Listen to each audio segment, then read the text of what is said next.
యుద్ధం impact Hyderabad hostel వరకు reach అయింది అనిపిస్తుంది. వంటింట్లలో ఉండే మంటలు కాదు, ఇక్కడ పొయ్యి వెలిగించలేని సిచ్యువేషన్స్ కనిపిస్తున్నాయి.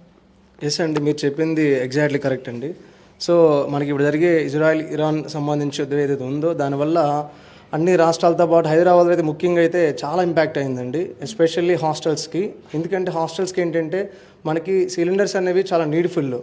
ఈ బేస్లో మనం బేసిక్గా మనం ఓన్లీ ఈ వంట కుకింగ్ సెక్షన్లో ఈ కట్లిపోయి పెట్టుకు మనం చేయలేని పరిస్థితి ఉండదు ఇక్కడ, ఎందుకంటే పక్కన బిల్డింగ్స్ ఉంటాయి, ఫైర్ ఇష్యూస్ ఉంటాయి.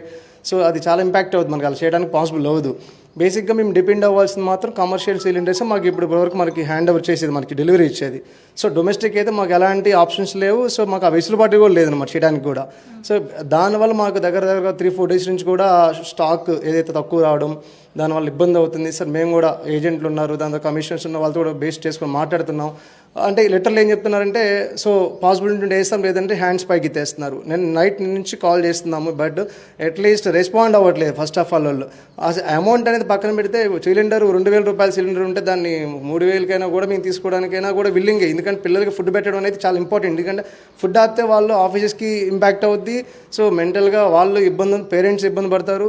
సో అది మాకు బాగా దగ్గరగా తెలుసు, మాకు అవన్నీ ఇష్యూస్ ఉన్నాయి. కాబట్టి కేర్ తీసుకొని ఇప్పుడు కూడా మేము మాకున్న అందుబాటులో ఉన్న మాకున్న రిలేషన్స్ కానీ, లేదంటే ఏదైతే మనకి కనెక్షన్స్ కానీ వాళ్ళ దగ్గర నుంచి గ్యాస్ సిలిండర్స్ 1-2 తెప్పించుకోవడం జరుగుతుంది. బేసిక్గా మనకి డైలీ ఒక 100 మంది 200 మంది హాస్టల్స్ ఏంటంటే డైలీ మనకు 2 సిలిండర్ 3 సిలిండర్స్ పడతాయి. ఇప్పుడు ఏంటంటే వాళ్ళు రోజుకి ఒక సిలిండర్ ఇచ్చే పొజిషన్ కూడా లేదు ఇప్పుడు లిటరల్లీ. సో దానివల్ల ఏమవుతుందంటే పిల్లలకి మేమేమో ఫుడ్ పెట్టాలంటే కంపల్సరీ మాకు నీడ్ఫుల్ గ్యాస్ అనేది. ఆల్ రీజన్స్ ఏమంటారు, ఇంటర్నల్గా మీ ఇష్యూస్ ఏమైనా ఉండొచ్చు, వీఆర్ పేయింగ్ ద అమౌంట్, మేము అమౌంట్ పే చేస్తాం, మీరు అమౌంట్ పే చేసినప్పుడు సో మీ బాధ సాధకులు మీరు చూసుకోవాలి కానీ అవి మా దగ్గర తీసుకోవద్దని వాళ్ళు అంటారు. సో ఓకే, వాళ్ళకి చెప్పాల్సింది మేము గైడ్ చేస్తున్నాం. ఎట్ ది సేమ్ టైం మా సైడ్ నుంచి మెయిన్గా వినపం ఏంటంటే రాష్ట్ర ప్రభుత్వానికి ఏంటంటే మా హాస్టల్ రంగాన్ని గుర్తించి ఎస్పెషల్లీ దీనికి ఏదన్నా కూడా రేపటికన్నా రేపు ఈవినింగ్ కన్నా ఏదన్నా దీనిపైన ఏదైనా ఒక చర్చ ఏదన్నా కొనసాగించి వెంటనే దీనిపైన ఏదైనా స్పందించి మాకు ఏదైనా వెసులుబాటు కలిగిస్తారని చెప్పేసి మేము కోరుతున్నామండి. నెక్స్ట్ రోజుకి 2 నుంచి 3 సిలిండర్ పెట్టే పరిస్థితిలో కనీసం సిలిండర్ లేని హాస్టల్స్ అండ్ నిన్న నైట్తో సిలిండర్స్ కంప్లీట్ అయిపోయి ఇవాళ ఇబ్బంది పడుతున్న హాస్టల్స్ ఉన్నాయండి. సో ఈరోజు ఇప్పుడు ఇక్కడ ఉన్న హాస్టల్ ఉందండి, ఇక్కడ ఉన్న మీ ఇప్పుడు ఉండే హాస్టల్స్ ఉన్నాయో ఈ సీజన్స్ ఉన్న హాస్టల్స్లో అయితే సో బేసిక్గా మార్నింగ్ బ్రేక్ఫాస్ట్ అయితే చేయగలిగాము. ఆఫ్టర్ లంచ్కి గ్యాస్ వస్తుందని అన్నారు, బట్ మేమైతే వెయిట్ చేసి చూడాల్సి వస్తుంది. ఇప్పుడు కూడా మీరు కిచెన్ అంతా చూశారు, అంత ఎంటీగానే ఉంది. కంప్లీట్ మా వర్కర్స్ మా స్టాఫ్ కూడా దానిపైన డిపెండెన్సీ ఉన్నారు.